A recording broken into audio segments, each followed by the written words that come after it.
Pasca ditetapkannya MM sebagai tersangka pembunuh Angelin, kini pihak kepolisian masih menunggu kuasa hukum MM untuk mendampingi pemeriksaan tersangka. Sampai saat ini, pihak kepolisian belum menentukan motif dari pembunuhan tersebut.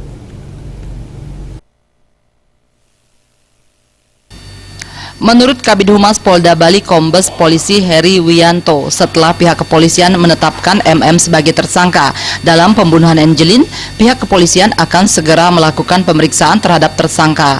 Namun pihak kepolisian sampai saat ini masih menunggu kuasa hukum dari tersangka.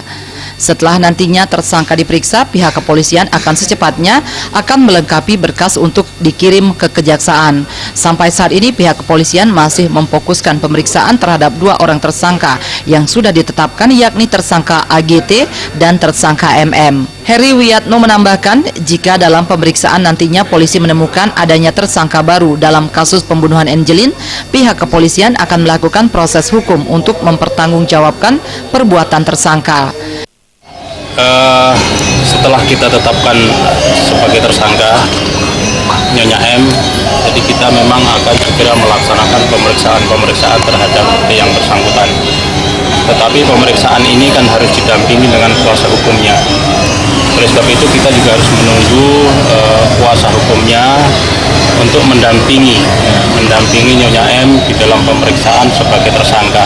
Kita memang memfokuskan terhadap 2 tersangka yang sudah kita lakukan penetapan sebagai tersangka.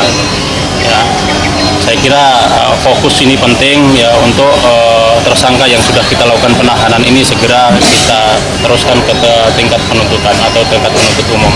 Tetapi kalau memang nanti di dalam perkembangan ya kasus ini ya khususnya dalam pemeriksaan dan penelusuran kita yang kita lakukan itu mendapatkan tersangka-tersangka lain, pasti akan kita lakukan proses hukum untuk mempertanggungjawabkan. Sampai saat ini pihak kepolisian belum bisa menentukan motif dari pembunuhan Angelin, tetapi untuk penentuan pasal yang disangkakan, pihak kepolisian sudah melakukan penelusuran sejak awal dilaporkan hilangnya Angelin, pemeriksaan tersangka AGT, dan pemeriksaan saksi lainnya termasuk hasil olah TKP.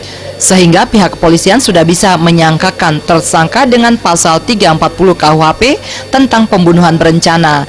Kadek Suantara dan Suta Ardana, Bali TV.